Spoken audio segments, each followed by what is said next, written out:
Welcome to the Popcorn Talk Network, for the online broadcast network that features movie discussion, news, and interviews. Press 1. Popcorn Talk. We talk movies. From the Popcorn Talk Network, the online broadcast network for movie talk, and the schmoes know, this is Meet the Movie Press. Roundtable movie news and commentary from the industry's premier film journalists. Welcome back to Meet the Movie Press. It is Friday. It is December 4th. It is the holidays. It is after Thanksgiving. I am Mark Reilly. I am managing editor of GeekNation.com. Hi. Jeff Sneider, film reporter, TheWrap.com. Yes, you are, and welcome back. How's your holiday, dude? Oh, it was wonderful. I gave thanks for you, Mark. I gave thanks for you and all the wonderful people in the booth that make this show happen. Yeah, man. Well, thank you. I give thanks to you. I give thanks to the fact that I was in the butt crack of Nevada with nothing to do on Thanksgiving. Nearest movie theater, hour and a half away. Bring a DVD.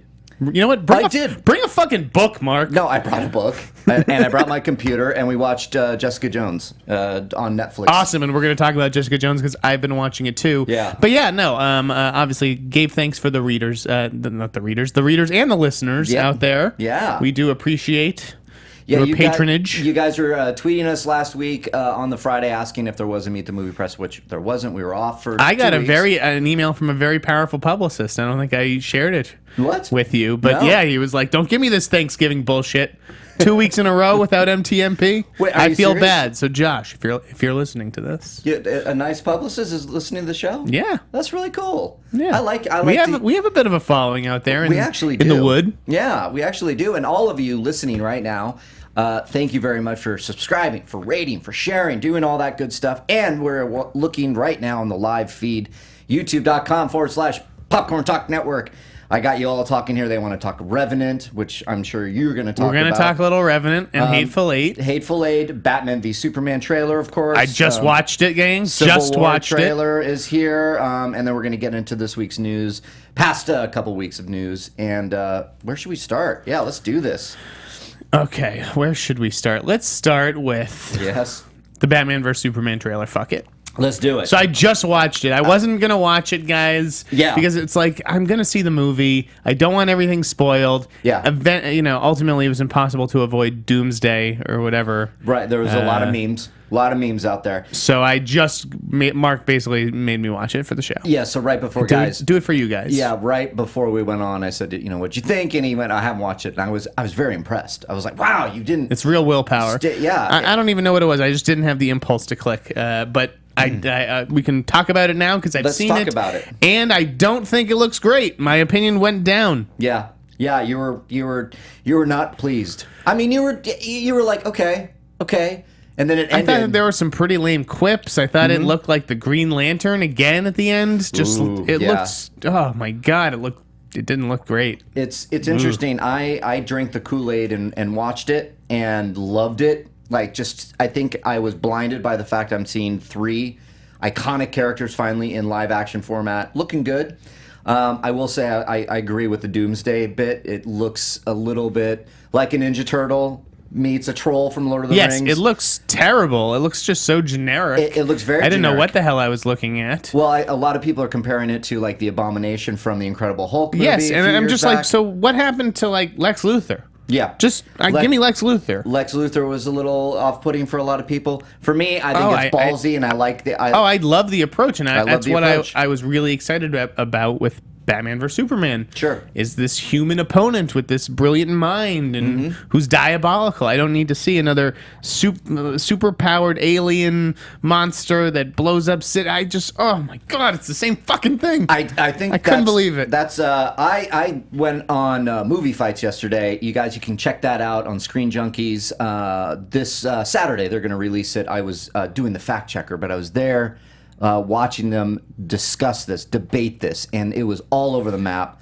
A lot of the fans split down the middle. Give me I liked Nolan's approach to it, like a crime movie. Right. What happened to remember Batman Forever had like the Riddler and Two-Face and I liked that movie, and the villains were human. They weren't these fucking monster creatures. Oh. It seems that's where they're going. Yeah, I'm hearing that. It's interesting that the the conversation is, I totally get it. Did I like the trailer? Did I have fun with it? Yeah, I totally did. Okay. But I see what everybody's saying. And I'm getting a little worried now because I'm starting to see like, oh, yeah, you're right. Like the Doomsday thing, just another, here we go, we're going to throw another superpowered. And what we're seeing, it looks like it's Zod. Okay? Like we finally turned Zod into... Yeah, they turned the body of Zod into Doomsday. And Doomsday, what I didn't like, I'll tell you right now, is that he has the Kryptonian heat vision thing going. And I'm like, no, Doomsday from the comics is just brute force. He's just a killing machine. And I don't know where we're going with this. Neither do I. Yeah. Hey, Xeno Hour, thank you for saying this. We did try I Want Jeff on Movie Fights. That's what Xeno Hour they saying. did invite me on Movie Fights last night. We did. But because The Revenant was at 7 o'clock and Movie Fights goes till 6, Yeah. I was like, I don't even want to chance it that I don't get to the movie theater on time. I think we're going to try. Nothing will keep me from Leo. I was invited to this cool 50 Shades thing last night with like 50 featuring Shades. a performance from The Weeknd, and I was like, nope, can't do it. It's Wow. DiCaprio. Yeah. Pay the man some fucking respect. Yes. So yeah, I mean, which is, we'll talk about it now. It was really, I can't say much. Okay.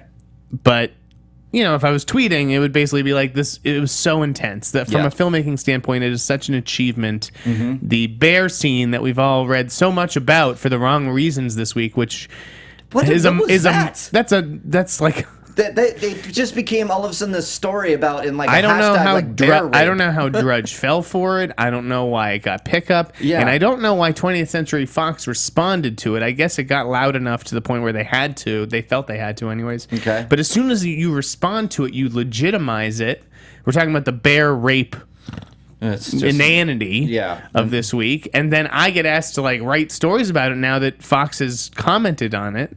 That's fun. And it's like, this is just a horrible cycle that feeds itself. Yeah. Just ignore it because it's obviously wrong. But anyways, that bear scene, guys, it is the most incredible scene I've seen all year. Really? DiCaprio's commitment to this thing. It's Again, I was telling Mark before, from an awards perspective, it's a tricky movie, I think, to... it's just so gory and violent and intense. And, yeah. But what DiCaprio has done, I just think it's incredible. You haven't seen anything like it, at least since Apocalypto. It's like a Gladiator meets Apocalypto. I can't wait. This is my type of movie. I can tell where it's just like, because I am seeing some down the middle kind of. A lot of the people I really respect, like what you're telling me. I saw Amy Rose. I saw her last night. Yeah, she tweeted out something that was like a really great review for it. I really like her tastes. Who else? My junior editor at Geek Nation, he was like, wow. I'll tell you, it's like, again, Leo's up in the air. Tom Hardy, though, I was gonna so ask. Fucking good. Thank you. Because nobody's talking about my boy Tom Hardy. He gets more dialogue, I would say, than DiCaprio, because DiCaprio's in pain for a lot of the movie, sure, and kind of incapacitated or whatever. Hardy is just so supporting actor worthy. He's fucking amazing. This guy. And a lot of people ask you, is Leo Oscar worthy? I mean, take the movie out of it. Yes. Okay. First of all, it's a weak year, and I was talking about this on Twitter yesterday. Right. I really respect the performances from Tom Hanks in Bridge of Spies, Johnny Depp, Black Mass, Matt Damon, in The Martian, and Will Smith in Concussion. Those are all like big movie star turns. Right. I think Fassbender has been better than all of them. I agree. Steve Jobs. Yeah, I agree. But I haven't seen. And it was. I think yet, it's like between him and Leo. Like Keaton is great in Spotlight, but that's an ensemble piece, and really nobody should be running lead. Okay. I haven't seen Michael Caine in Youth, and I haven't seen Eddie Redmayne in The Danish Girl. Yeah. Nor have I seen Son of Saul. And everyone says that guy. Really? I forget his name. Razik Goring, something like that. Yeah. That the guy in Son of Saul is incredible, but. I don't know. Best actor, always a fascinating race. Yeah. I almost don't even want to think about The Revenant in terms of awards because it just takes away from the film. This guy, Chivo, the cinematographer, that's 3 in a row. Okay. 3 Oscars in a row he's going to get. Oh, good. Like, that's in the bag. Okay. Game over. I get it. He won for Gravity, and he won for Birdman last year. Yep.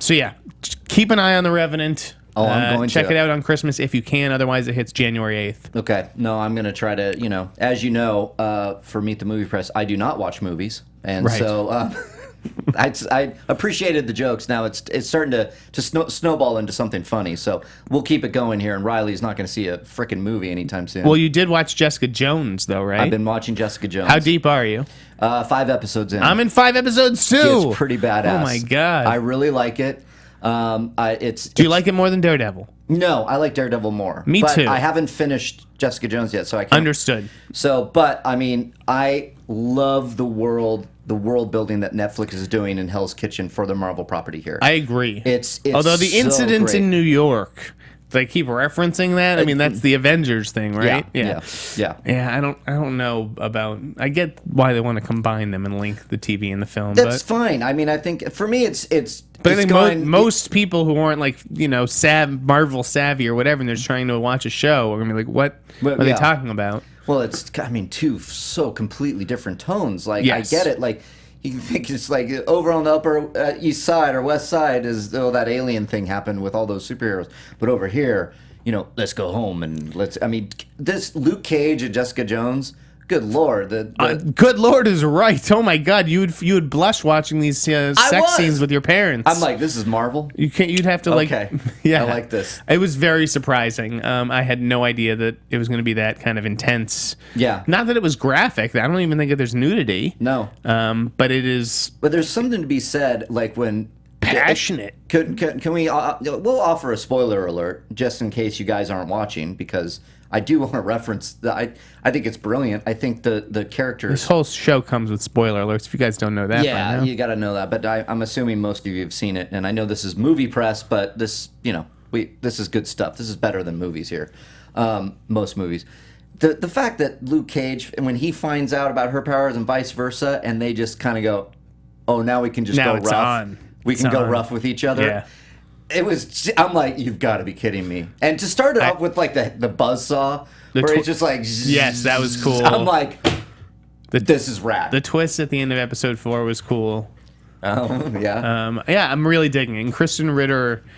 So There's something about her, I don't. and there's something very sexy about her too. I never thought of her as attractive. I loved her in Really? Breaking Bad. You Yeah. never thought of her? No, I mean I can see that she's a good-looking woman, but I haven't been Yeah, attracted but to there's her. something actually sexy about her. There's a difference. What I'm saying now is I totally agree with you with Jessica Yes. Jones. It just hit me like, ooh, oh yeah, okay. So yeah, definitely digging that. It's so great. It is so good. And I'm just gonna throw this out there, pulling it out of my ass. Sure. But that director who's on a lot of those episodes, S.J. Clarkson. Yeah. Okay.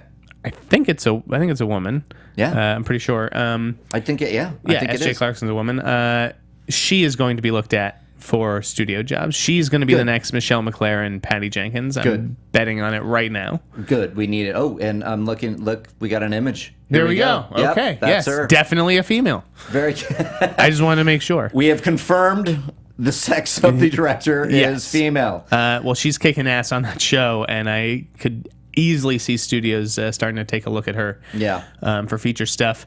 What else was interesting? Oh, I made you jealous this week. Yeah. How? I got an invite to the world premiere of Star Wars: The Force Awakens. After all my talk on this show about how it's not.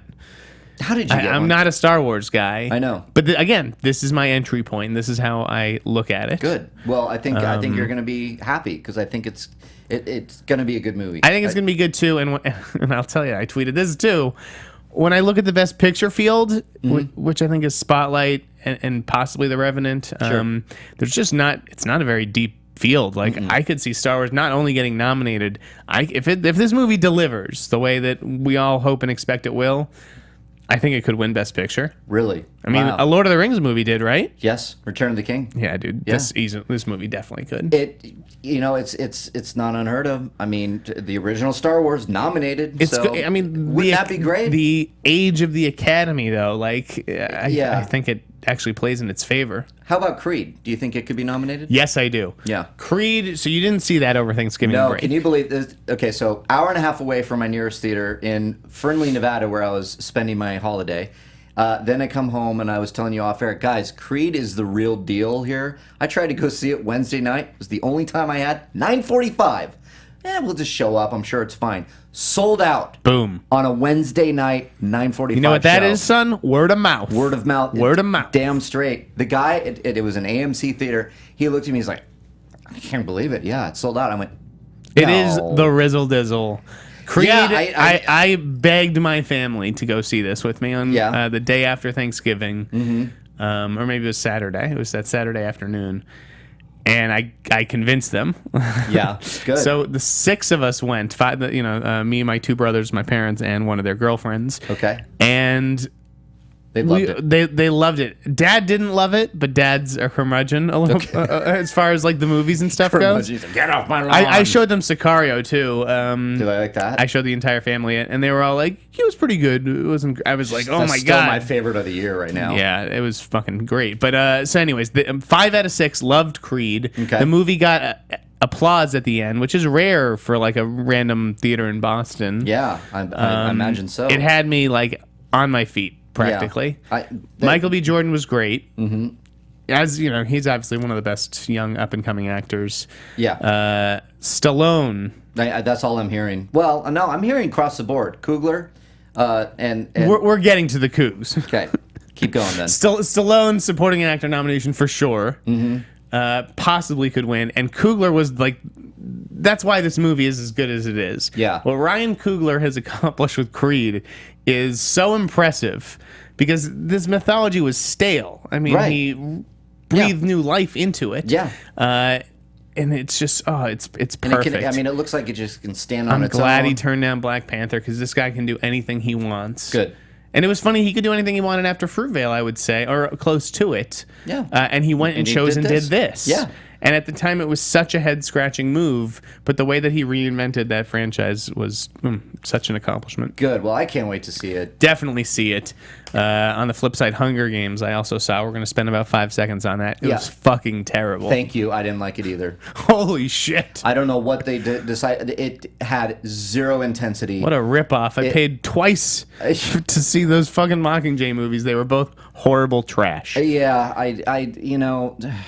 I know it's a money thing. We're going to spend more than 5 seconds. I know it's a money thing to split the book into 2 movies. I get it.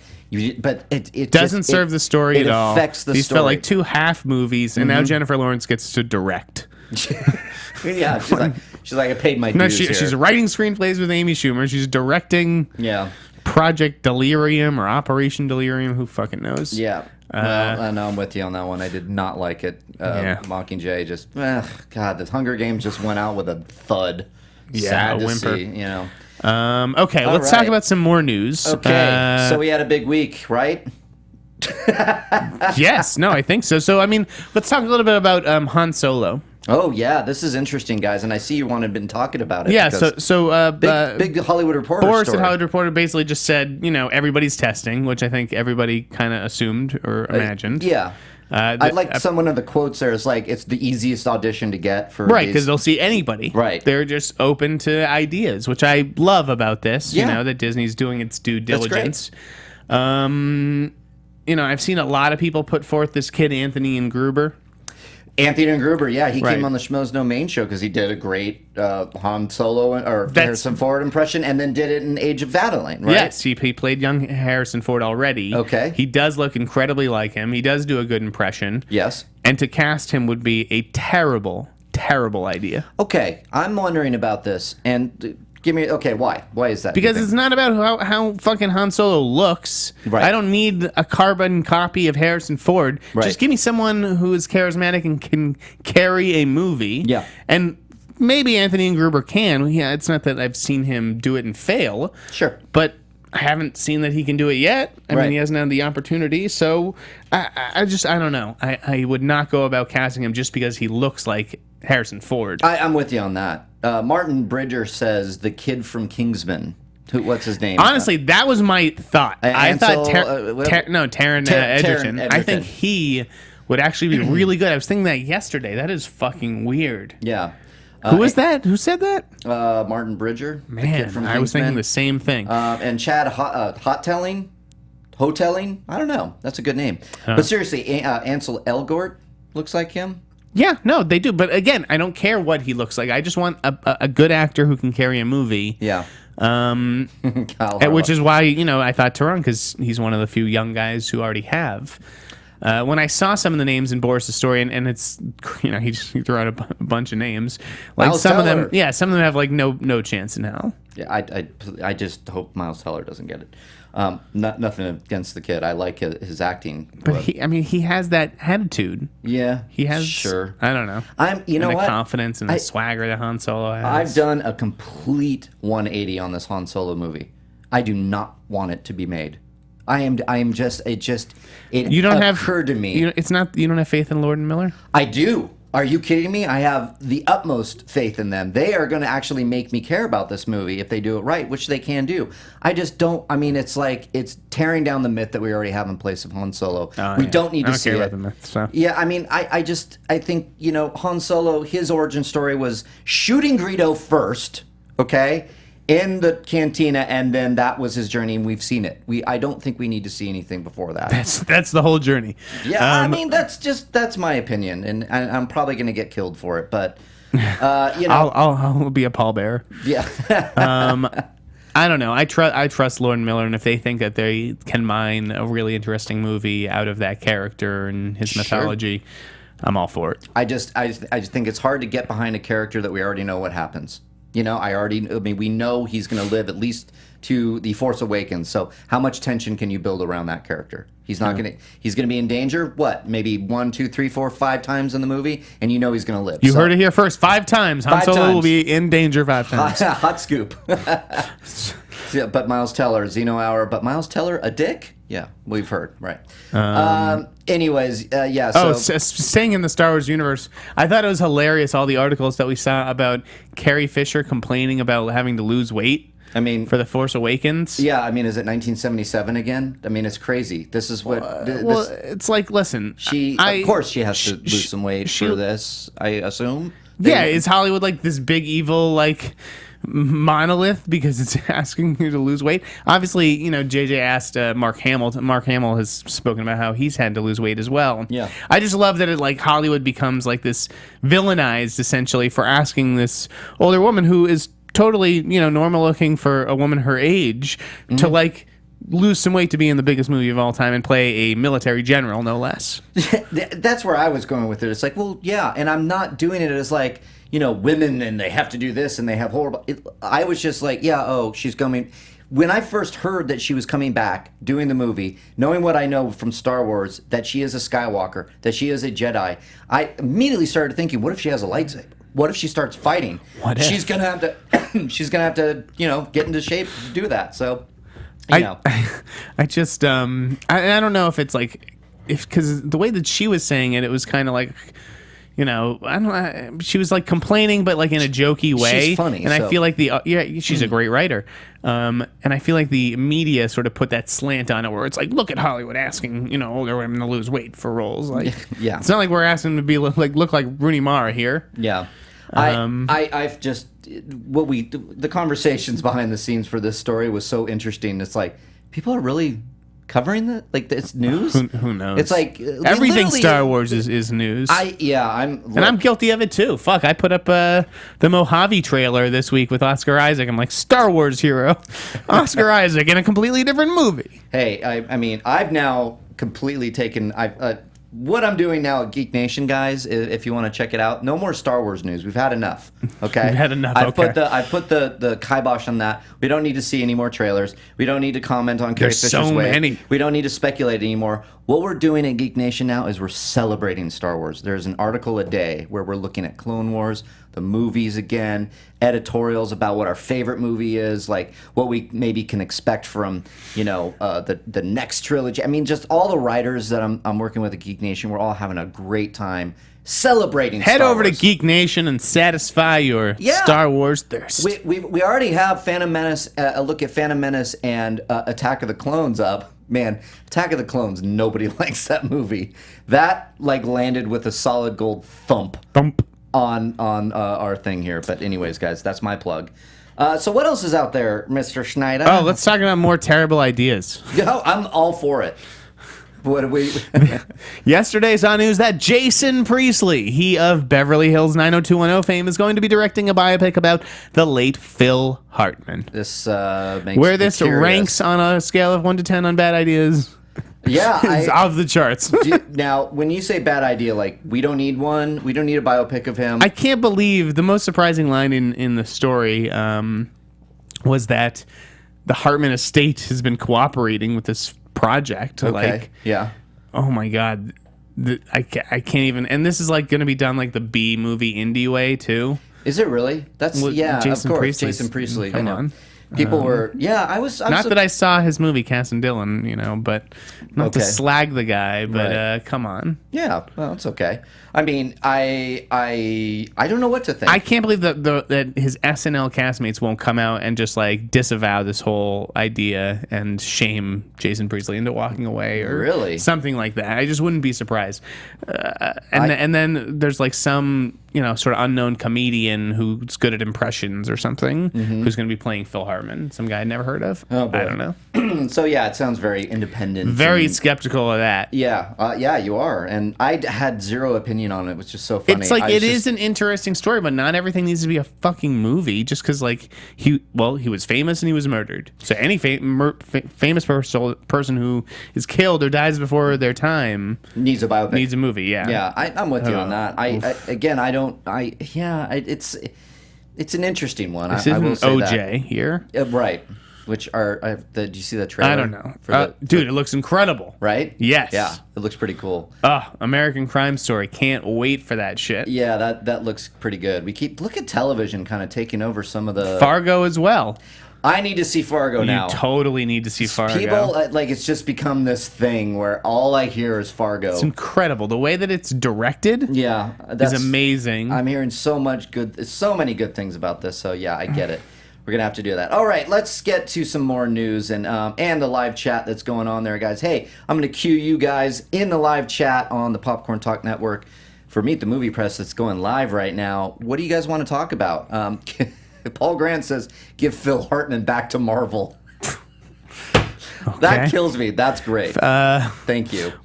Tomb Raider got a director, didn't it? Finally, was that Sure. Tomb Raider account out there that always asks, Yes. "Are you happy?" right? It was like some totally underwhelming, like international choice or something. Yeah, it's hard. I don't know. Are we still doing news? What are we? Am I just still going through things? Yeah, just go through things. I mean, fuck. Tom. Okay, this was a good one. This was. Okay. There's a bunch of interesting stuff. We got a big show. Okay. Coming up. We're not even done here. Tom Cruise is doing The Mummy. Now, is he like? Because it was almost like it was reported and then it was debunked by another trade. So Not debunked, but maybe just like totally shot down. totally shot down. Here's the funny thing about all this stuff. So, yes, I think our friend Justin Kroll of Variety broke Tom Cruise's in talks to do The Mummy in talks. Yeah. And, Deadline, for whatever reason, either had trouble confirming it or just chose not to believe what it was hearing and wrote a debunk Right, that was it. story Deadline. about its sister site. Okay. Now, from what I understand, it's definitely true. Yeah. And obviously I was on vacation, but our reporters got confirmation, and I remember calling them and asking sort of how they confirmed it, and it was very satisfactory. Great. And what was so funny was that after Deadline wrote up this story about Tom Cruise not doing The Mummy, even though every other trade said that he would be, Okay. is they ran a story about Ryan Gosling playing Neil Armstrong That's right. that I hear is very premature, if not completely untrue. Interesting. Yeah. Okay. And I think that may have been linked. Those are both Universal projects. It sounds a little like Deadline maybe got upset about the Tom Cruise thing and decided to retaliate with a They were mad. unwarranted story about Ryan Gosling playing Neil Armstrong, maybe in the hopes of blowing that up. Yeah, I find it funny that sometimes when it seems to be Deadline most times that just kind of this. I heard there were some nefarious motivations Yeah. that may have been involved on that one. Not to cast aspersions, but yes, I'm casting aspersions. Well, I'm with you, and look, Justin Kroll is a good friend of the show and a damn fine reporter who I trust every time. Totally, Justin does his homework, and what's so funny is Yeah. I was checking. Obviously the the aggregator site that I pay attention to most is IndieWire, the playlist. I think that those guys do a great job. Yeah. And they were like, Tom Cruise and talks to play the mummy according to Variety, and then it was 10 minutes later, nothing to see here, folks. Deadline says, and it's just like, why don't you do a little fucking homework yourself rather than like, throw cold water on something that it's like, well, if you're gonna believe one trade and not the like, how do you pick and choose and when and just because Deadline fucking says something doesn't make it fucking so. Right. Yeah, and it's funny because we ran the article, we covered it, and I said, look, Tom Cruise is in talks, and I said, if this is true, and I'm just saying, if it's true, it sounds like it's true, and I mentioned Justin, and he's on the show, blah, blah, blah. He said he's in talks. He didn't say he's like, doing it for sure. It makes a lot of sense. Universal had a banner year. They're trying to do a shared universe with monsters, and they're going after Tom Cruise? Okay, they're serious. So this is great. Then Deadline's article comes out after we post this, and people start arguing it's not true. And I said, how do you know that? Yeah, why? I just don't know why we believe Deadline over everybody else these days. And I said, and one, I'm only reporting on stories, and I'm not updating this because I don't know. I have personal affiliations with Justin that I don't think Justin posts that stuff lightly. So no, exactly. So and again, it's just don't shoot the messenger. I mean, we're just reporting news that sounds cool. Well, it's just like if there's doubt, make a couple calls yourself. Sure. Yeah. I don't understand. It's not like I'm the only one with the number for Universal Pictures or Tom Cruise's reps. Like, right. I don't know, get an IMDb Pro account, whatever. There you go. Anyway, so that was the Tom Cruise Mummy stuff, and that would be really interesting, by the way, to have him. From what I understand, he would be playing like an ex-Navy SEAL who comes after the Mummy. So he's not playing the Mummy, who is rumored to possibly be female. Okay, right. That's right. Ex-Navy SEAL coming after the Mummy. We are getting some crazy shit. That sounds ridiculous. Yeah, but so rad in a way. I think he. That's like velociraptors going after in the Middle East. Terrorism. I'm wondering if he led an expedition to find the Mummy or whatever, and then something happened and everyone on his team died, and he's now the grizzled one who's just I've seen some shit. So I'm gonna get that fucking Mummy. Look. What I will say, if Tom Cruise signs on, it means there's something there. Look, There always is. He's the man.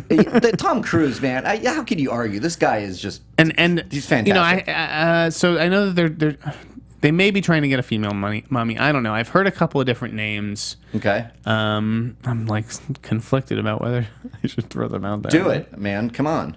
I mean, I've heard that there's interest in possibly Idris Elba. Okay. As possibly the Mummy or some ancient spirit, whatever. Nice. But then I've heard the Mummy may be female, so that I don't know, which is why I don't write articles about that. Yeah. But I just heard that there's interest in Idris Elba for that project, or just possibly some role in the Monsters universe. I'll take him any day of the week. That'd be cool. I'm all for it. And then Chastain, Jessica Chastain, who obviously Universal's very sweet on, and they have the Snow White sequel. That's right. I'm wondering, could she be the female Mummy? That's cool. But then she's done Mama, she did Crimson Peak. It's a lot of horror and supernatural there, maybe too much. Right. Now, to switch gears just a bit, what about Angelina Jolie as Bride of Frankenstein? That would be so cool. I saw that in a THR article. Yeah, that's that would be that's so crazy. Awesome. It was speculating that they made By the Sea. They gave her the money to do it. Hey, yeah. So that she would be more inclined to do either a Wanted sequel, right. That's right. Which really nobody's asking for at this point. 10 years later, just move on. Yeah, you missed your window. Yeah, and Bride of Frankenstein, which would be fucking really cool. I could totally see it with the hair and everything. Oh, I know. Well, it's just, I mean, on paper, I'm reading. They got big plans for this Monsters universe. Really although do. I am still skeptical about Alex Kurtzman directing that Mummy movie. I am, and I'm launching with you. it with his as well. My news reporting almost turned into an editorial as I was just going deep into look at this here. If we're talking Tom Hanks for the Mummy and Angelina Jolie for the Bride of Frankenstein, Tom Cruise. Tom Hanks. Wouldn't Tom Hanks though be great? Tom Cruise. Sorry, I got Tom Hanks on the mind for some reason. But I just thought, what was interesting about the Chastain thing was that he and she and Cruise almost worked together before on Oblivion. That's right. Yeah. Which is at Universal. Yeah. I believe. So I mean, you know that she got replaced or fell out or whatever. But Right. It's I don't know. interesting. I think that Tom Cruise really likes Jessica Chastain and would really like to work with her on something. There you go. Now, so do you think we're gonna get like that Avengers shot of like Tom Cruise and Angelina Jolie and and Jessica Chastain? They're all standing around and they're wolfing out and they're putting their Bride of Frankenstein stuff on and they're rapping. I think that would be awesome. Wouldn't that be rad? No, I just a more adult Goosebumps. Universal, call me. I just came up with your teaser trailer. Speaking of Tom Cruise, Yeah. Christopher. By the way, and God, that Idris Elba, Jessica Chastain stuff is gonna get me in trouble. Is it? But they're just names I've heard. It's like, who cares? Who I know. cares? Well, now you're gonna the bloggers are going to pick this up. But if it was actually reportable, which it isn't, it would have been on my site. Right. It would be on the wrap. That's what. So there's a reason. That's what we always say, and it's so funny. But we have to make a splash with our first show back, so who gives a shit? Yeah. Great. There we go. I like that. Yeah, and the Mummy, Mummy producers have shut me out. So Jason Priestley should direct the new Mummy, says Lindsay K81. I enjoy that choice. While we're at it, let's cast Hardy, Pratt, and Cumberbatch for the Mummy. Yep, that works. Everybody's in the Mummy. There's going to be multiple mummies. Yeah. Oh God, that. I wish the Mummy was Cleopatra. That's Dylan Flickinger. Yeah, not bad. I like that. Dylan's writing your movie there, Universal. You guys are all dropping this in. Thank you so much. I love hearing what you guys are talking about, and they'll probably cover your names there. Oh, God, but great. Don't, please. I'm not. Back to Tom Cruise. Yes. Christopher McQuarrie coming back from Mission Impossible 6. What do you think? I think it's great because MI5 might be my favorite. I mean, Loved I'm it. still So like good. Ghost Protocol. Ghost Protocol is still. I don't know. I love the Brad Bird Mission Impossible. So it changes. It is daily. fantastic, but Rogue Nation Is good. It's so was good. so fucking awesome this year. Talk about it's the better spy movie than that Spectre And how rare, shit. and it's like Fast and Furious, where like how rare is it that a franchise, gets better. Yes, exactly. That's what I was trying to say. It's interesting. A lot of people I like the idea of McQuarrie coming back. I think it's great. Me too. People were bitching like, well, they've always had a different director. That's exactly what I was going to say. Who cares? This Yeah. guy rocked. Yeah, but then I saw some people coming at me on Twitter saying, "Well, look what happened when Mendes came back for Spectre. It didn't do well. They're gonna whatever. That You reasoning can't look at things like that's that. a very specific thing that happened, and it just for whatever reason over Sony and James Bond. That's their movie. I'm all for it, and I think that the next step will be bringing back Rebecca Ferguson. Yep. There's been like a question of whether she's going to come back or whatever. Yeah. I'm sure that when they cast her in 5, there was some kind of an option for a 6th. You don't launch a breakout star like that, which Rogue Nation did, and then drop her for the sequel. Sure. So that's something you can fucking aggregate. Go ahead. Like I'm 99% confident Rebecca Ferguson will be in MI6. Yeah, and that's not even like you're not even talking to people. That's just common sense. Don't you think? That's what I think. Yeah. Yes. Yeah. Zeno Hour is dropping the funny stuff here. James Gunn is now going to debunk you. On Twitter for your that was quite the debacle. I mean, I don't know how much I want to get into it, but we get into it? I mean, it's definitely it's a conversation in spoiler culture. I did kind of have some very strong opinions on it and texted you late one night. I'll put it this way. Umberto has owned it.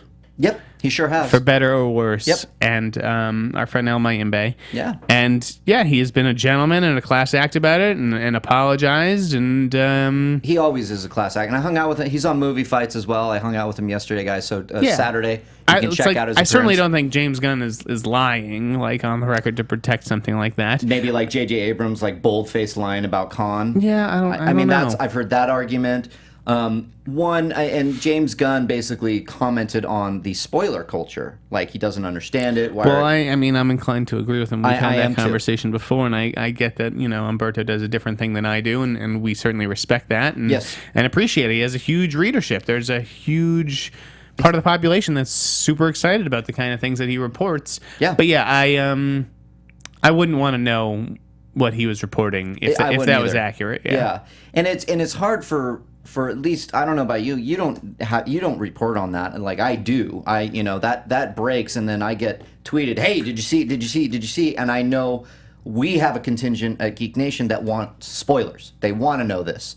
So we have to run with it. And I want to run with it. I think it's fun speculation, but do I want to know it? Not really. As a movie fan, I don't want to be, ruined. And it's interesting now that James Gunn is going to social media. He's very active on social media in general.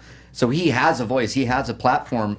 And my God, it was debunked. He debunks it. Everybody's on our Facebook page going, it's been debunked. You're full of shit. And I'm like, which is also we're not full of shit. I don't know why people. Yeah, I don't know why people attack the reporters. Yeah, because the reporter certainly is not trying to get it wrong, and I don't think that Mayimbe did it as like a traffic drive, like just to like get numbers. Like, right. I don't think he pulls things out of his ass like that. Right.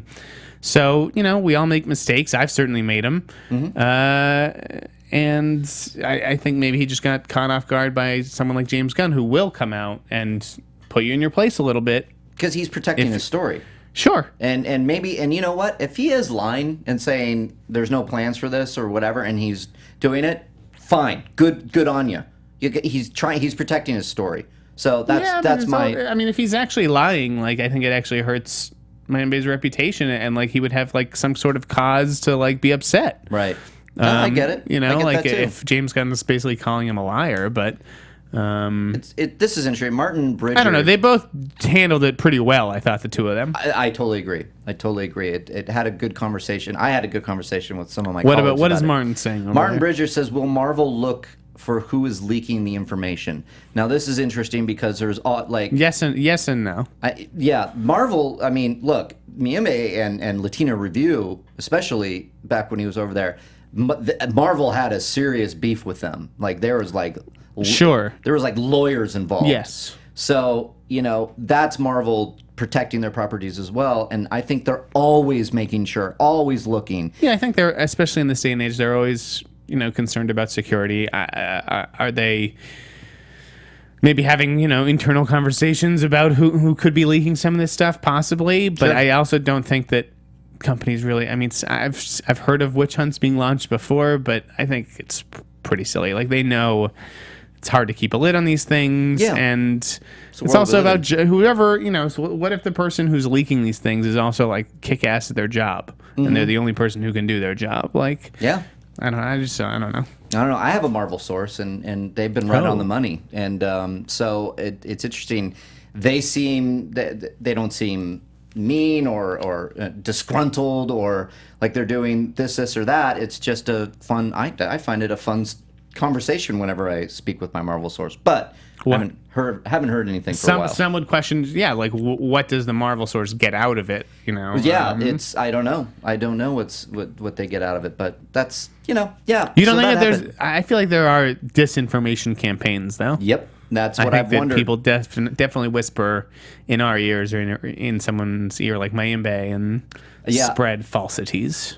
I think everybody's wrong. When I was over at Schmoes Know years ago, we ran a Star Wars exclusive. I think that was literally J.J. Abrams putting out a false casting report, and we got it. And potentially that happens. It happens. But now I'm hearing other things, so we'll see. One of the things that I got partially wrong or half right. Yeah. Depends how you look at it. Okay. Right before I left, I dropped news that, Matthew McConaughey, he of Oscar winningness. Yeah, Oscar winning. Is being eyed to star in The Dark Tower. Yes. And so when I had heard it, and this is generally, I think, how most casting processes work, is they try to find the lead first and then build around the lead. Yeah. And so when I had heard McConaughey, I'd heard that he was going to play Roland, the lead, the protagonist, the hero, the gunslinger in The Dark Tower. And we broke that story, and it was definitely accurate. He was offered that role. Okay. Kroll then came in and said, actually, he was offered both roles. It was really like, here's the script. Here's what we have in mind for you. Maybe he read the script and was like, oh, I'm interested, but I'm actually more interested in this guy, Man in Black. What do you have in mind for him? Great. And so Justin said he's leaning towards that villain role, which would be really cool. And he was sort of being eyed to play Randall Flagg in The Stand. Yep. And so, because I actually have not read The Dark Tower, I actually actually didn't realize that that they were one and the same. Yep. The man in black is Randall Flagg from The Stand. Yeah, isn't that cool? So, that may have had an impact on how I reported it out, because it did give me pause, because I was like, well, wait, isn't he, Two different don't they want him for The Stand? Like, he can't Sure. do both, but what if he could? I don't know. It was cool. I mean, so are you saying it's both parts now are over? Or? No. I think that he wants to play the man in black. I'm not sure who they're looking at for role, and I don't know if they will somehow convince him they have someone else in mind for me. I don't know. I think that they just want Matthew McConaughey, and they just want him to be happy and get the role he wants to do. Who was originally? This is when it was Javier Bardem. Thank you. That's what it was. I'd heard that as well. Yeah, that was a while ago. And there was a little bit of talk of Aaron Paul. Yeah, that's right. But and then there's a young boy, right? Yes. Yeah, that'll be interesting to see who they. Well, I'm excited. For that. I hope that movie goes, and I would love to see Matthew McConaughey play a villain. That would be, he could do it in his sleep. Oh yeah, for sure. Mac Tilly is asking, are they going to make Creed sequels? Do you think this is a new? They're going to make Creed sequels. That's a good question. I think it's a great question. Yeah, I mean, it's interesting. I mean, it's like Coogler seems like the type of guy that's like not into franchises. That's the thing. It's like, I don't think that Coogler would return, and then if he doesn't return, would Michael B. do it with somebody else? Here's the other thing about that. It's kind of like a standalone. Right. It can totally operate as a standalone. It is a franchisable character. You could then obviously give him new opponents and, sure. A richer home life, maybe a kid, a baby on the way. I don't fucking know. Yeah. But Stallone, Mac Tilly is saying Stallone has already confirmed it. Yeah. So. I mean, it's totally possible. But Stallone it also has just a lot. works alone. It just... Yeah. It's about a guy carving out a name for himself and coming to grips with his, heritage, and I don't know, man. You could go either way. Yeah, I got to see it to make a full decision on this. Has there been other than, there is no other like boxing franchise, is there? Other than not Rocky? anymore. Yeah, other than the Rock. Yeah, I mean, unless you want to count Raging Bull 2. Yeah, did they do Raging Bull 2? I think that's right. It was like straight to. I don't know. A heavily litigated Raging Bull 2 with William Forsythe. Well, Southpaw 2 could happen. Yeah. We've got about 5 more minutes. There's just a couple of other things. Thor 3 got a female writer. Got a female writer. I like this. Which is... She was a Blacklist writer. Yeah. Blacklist alum. Totally...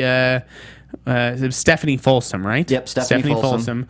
I did... it was a little weird with THR, I thought, tweeting it out, being like, it's a woman. Like, wait, women can write comic book movies? Yeah, like, they're what? shining a light on it like it's a big deal, which it is. I'm not saying it's not. It is cool, but it was the way that it was presented. And I think when you're the first, when you break a story like that, like, you have to leave that sort of take to the blogs and just report it straight. Yeah. No, that's a good point. We reported on it, and it was reported straight. It was more just like the tweet and the headline, the presentation of it made me at least question it. And I think typically THR is a pretty tasteful publication, but yeah, something about it just like made me be like, huh? And judging by the retweets and favorites or likes, whatever the fuck they call them these days, that my tweet got on it, other people questioned it too. Really? So I don't think I was alone. Yeah. Okay. Someone asked Seth MacFarlane if there's going to be a Family Guy movie, and he tweeted soon.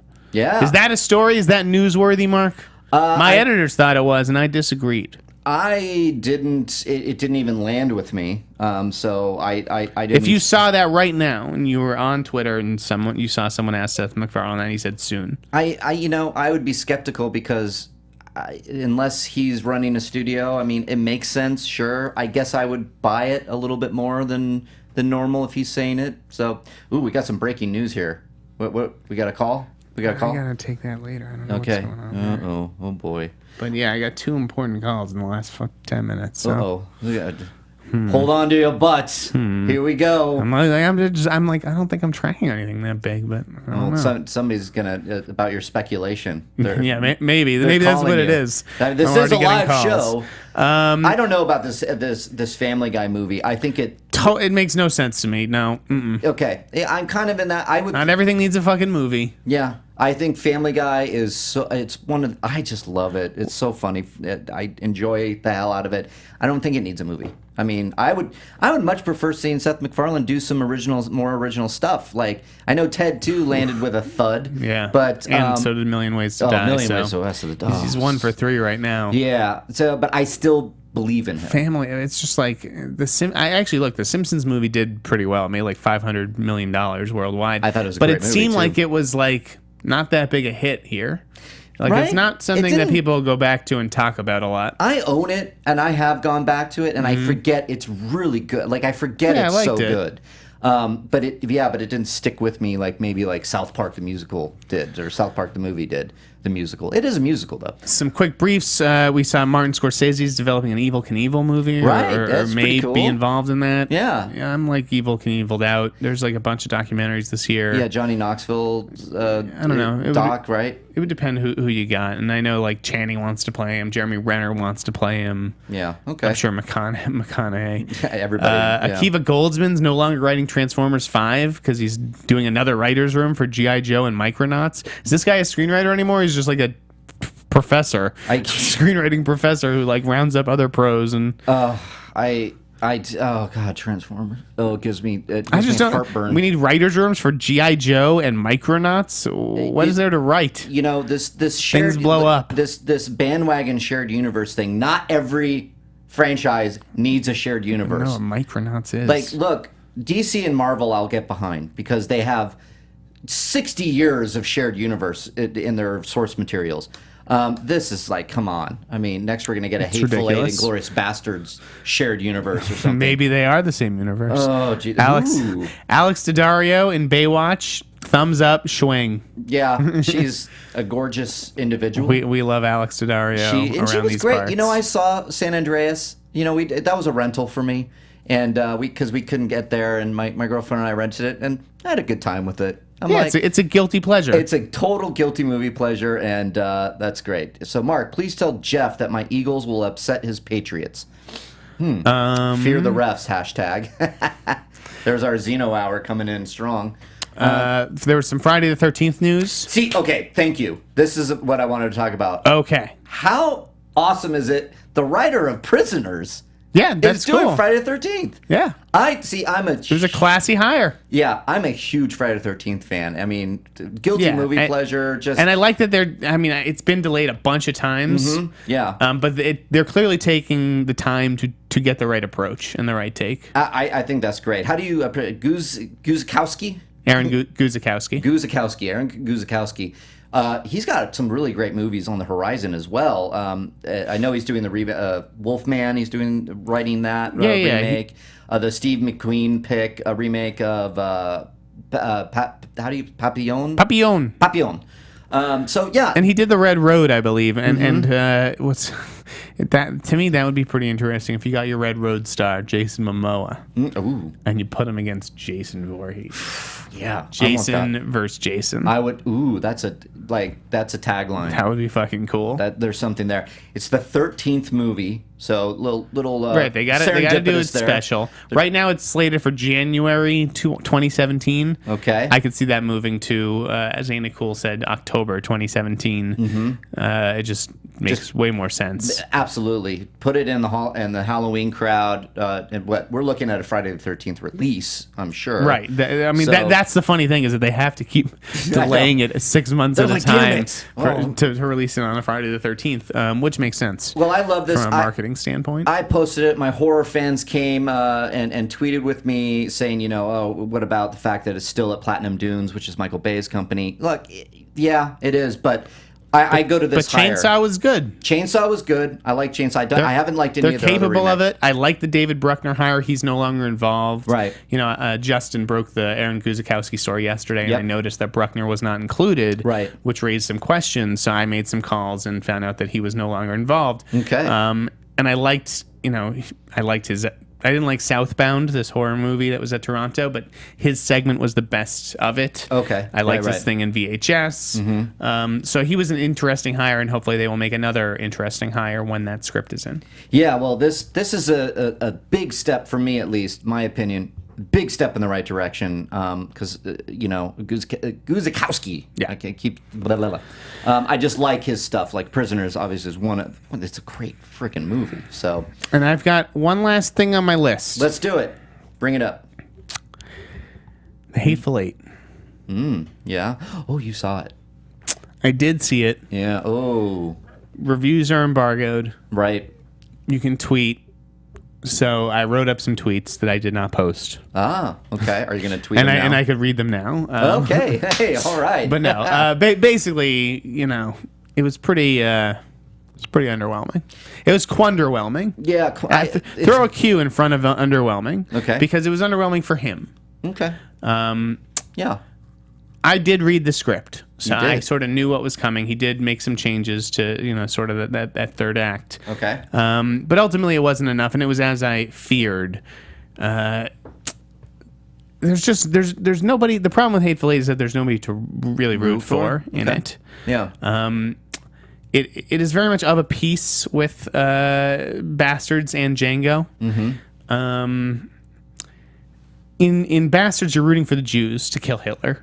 Of course. And in Django, you're rooting for Django and the slaves to uprise against their masters, and for Django to be reunited with his love. Sure. In this movie, and I've asked several people so far, I don't know what you're rooting for.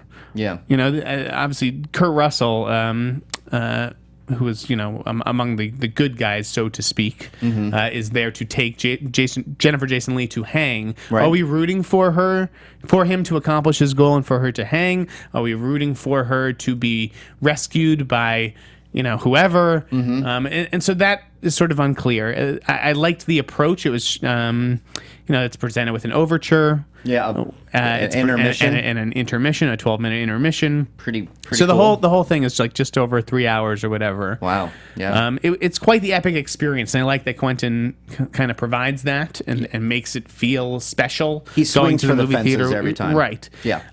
But yes, I did not like it. Okay. I honestly think it was my least favorite Tarantino movie. The performances are all really good. Yeah. Kurt Russell, Sam Jackson, obviously Jennifer Jason Leigh's excellent, and Walton Goggins is fantastic. Right.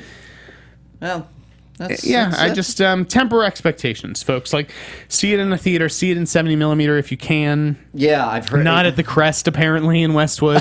Yeah, I heard about that. That must have. Did you think that? So what happened there was it was out of focus. The whole. Yeah, and like it's, half and they're of the going to movie. have problems like this because there's not a lot of projectionists who are well versed in 70 millimeter, and there's a problem with the projectors. They're old. Yeah, it's sad. It's Honestly, really I don't sad. know how many people would be able to even tell the difference between 70 millimeter and digital. I don't even know if I could. I thought it looked gorgeous, but for all the talk about this being shot in glorious 70 millimeter, this is a movie that is largely dialogue set indoors. So I don't, Yeah, you're right. I didn't even think about that. Yeah, It's there's like why then? 10 to 15 minutes outside with the mountains and the vistas. Yeah. That's about it. So that's a good point. Interesting. Well, Yeah. again, I'm going to see it. I can't wait for the holiday break because I'm going to go see everything. Yeah, listen, he's my favorite director, and Yeah. this certainly won't stop that.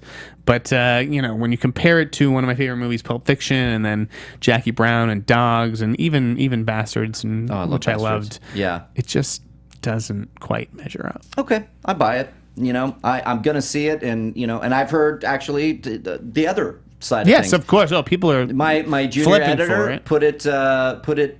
He said it's his third favorite out of all of the. It's 90. It's Tarantino's. better than 99% of movies, folks. Yep. I just when you look at it in his filmography, I don't know that it'll stand out as one of the stronger entries. That's Got all it. I'm saying. All right, So- guys, we got to wrap that up. Yes, that was unfortunately. a hell of a Meet the Movie Press. There was a lot going on, a lot of good movies Good out catch there. up. Yeah, good catch up. Thank you very much, as always, guys, for coming in and joining us on a Friday morning. Of course, you can find me at Reilly Around and at geeknation.com every day. There's some good stuff happening. And also, I took over Far, Far Away. The Star Wars podcast over there. We're doing some fun stuff. So, and Jeff, of course, where can they find you? At the Sneider and therap.com. Everyone have a wonderful weekend. Have a good weekend. Guys, tweet at us. Tell us what you're seeing this weekend, what you think of all the movies that are out there. I know I have to catch up. Go see Creed. Go see Creed. That's to this guy too, Riley. Go see Creed. Go see Creed. And guys, please share this. Rate, subscribe. I want you to go to Popcorn Talk Network. Check out all the shows there. Tell your mother about us. Tell your mother. They'll like Jeff. That pudding. Look at this. That's a good pudding. So guys, we'll see you next week. This is Meet the Movie Press. Bye-bye.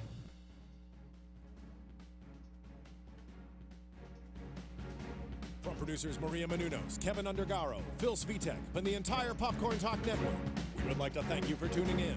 For questions or comments, be sure to visit popcorntalk.com. I'm Sir Richard Wentworth, and this has been a presentation of the Popcorn Talk Network. Views expressed herein are those of the hosts only, not necessarily reflect the views of the Popcorn Talk Network or its owners or principals.